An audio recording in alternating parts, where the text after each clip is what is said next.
The wait for Atomic Heart has been long and winding, but after a tumultuous development cycle and its fair share of delays, Mundfish's first-person shooter is finally here. It is, as many would have predicted, a bit of a rough game, but with still enough working in its favor, it's one that probably plenty of people are going to dive into in the coming days, especially given the fact that it's also available via Game Pass. If you too are planning on giving Atomic Heart a go, make sure to keep these handy pointers in mind to make for a smoother experience in the earlier hours. Keep scanning. This is pretty much a rule of thumb in any game that allows you to scan, but it's worth repeating here nonetheless, because scanning really can be quite an important part of the core loop in Atomic Heart.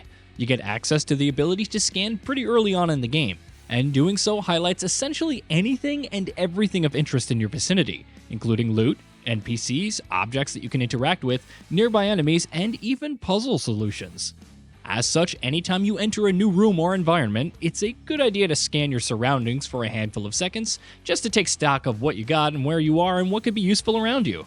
Meanwhile, in combat, scanning enemies also tells you what elemental damage types that they're weak or resistant to, and that's information that you're not going to get anywhere else. So if you come across a strong enemy, make sure to scan them.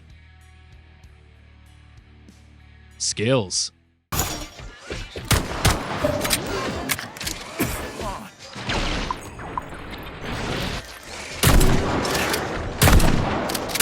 about this?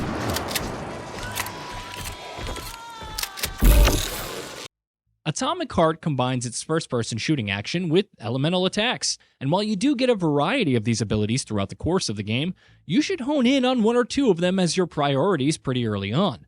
The game itself is very much designed around that kind of strategy. You can only equip 2 abilities at a time, and swapping out the ones that you have equipped for new ones isn't something that you can do anywhere at any time, which means experimentation isn't exactly encouraged. Which abilities exactly should you focus on though? Well, that brings us to our next point.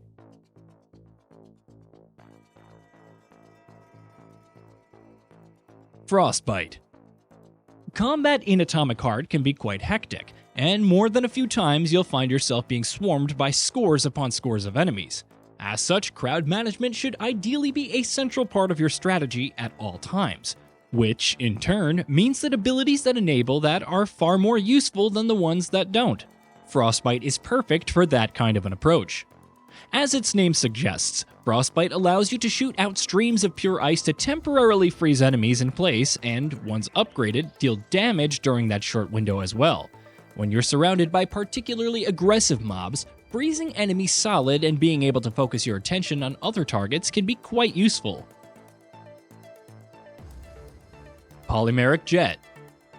Another ability that comes in handy is the Polymeric Jet. Polymer is, of course, a big part of the Atomic Heart world, and really proves its worth with this ability.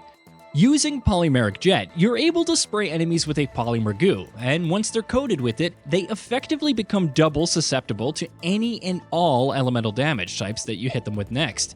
As such, using it in conjunction with other abilities tends to be a great strategy. Using Polymeric Jet and follow it up with, say, a shock of electricity, and the latter will only be more effective than it would ordinarily be. ELECTRO and DOMINATOR. Atomic Heart is a very, very action-packed game, but in spite of its explosive action and frantic combat, it isn't too liberal with how it hands out ammo. Though ammo isn't extremely scarce, it's not as common and freely found as you'd expect from most shooters, which means conserving bullets is usually a smart decision.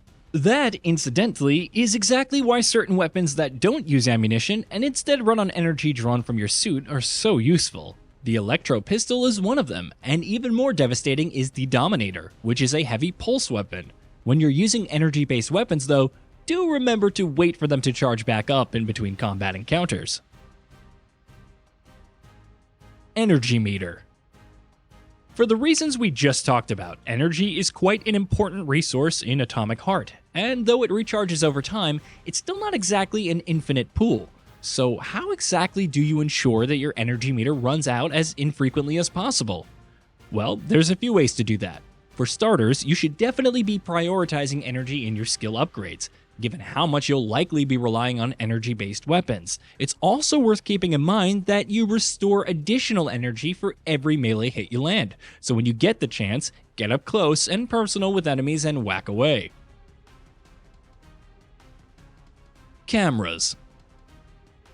Atomic Heart is far from a stealth-driven game, though it does have some stealth elements nonetheless, which, as you may have guessed, means having to get past security cameras every now and then to avoid alerting enemies and drawing them all to you.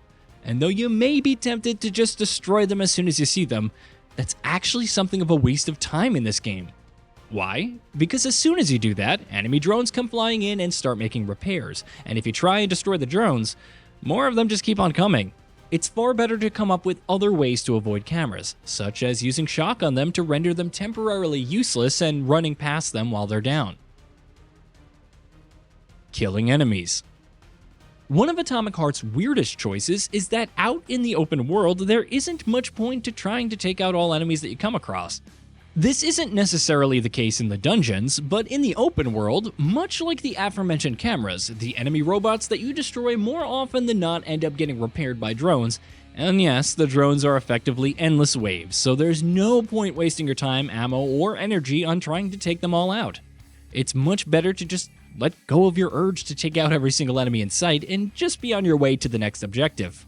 Trust us, it'll save you a whole lot of frustration. Judging jumps. Platforming isn't necessarily Atomic Heart's strong suit, but every so often the game does sprinkle in some platforming and traversal challenges nonetheless. That, incidentally, can be a bit frustrating at times because the game isn't always great at conveying whether, say, a gap that you're standing in front of can be jumped across or not. Even gaps that seem like they should be small enough to jump over can often lead you to plummeting to your death, or at least to you taking a ton of damage every now and then. Thankfully, there is one easy tell that you can keep your eye out for. If your character reaches out with his hands while you're standing in front of a gap, that means it's a jumpable one. Testing grounds.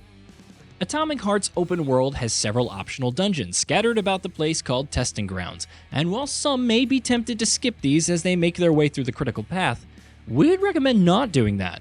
Testing grounds tend to hold some pretty useful loot, such as mods for your weapon, which can be very useful in tense combat situations, so our advice would be to take all the testing grounds that you can find. Hey, did you know that we at GamingBolt upload new videos every day? Stick around, drop a like, subscribe, and hit that bell, and let us know what kind of content you'd like to see in the future with a comment below.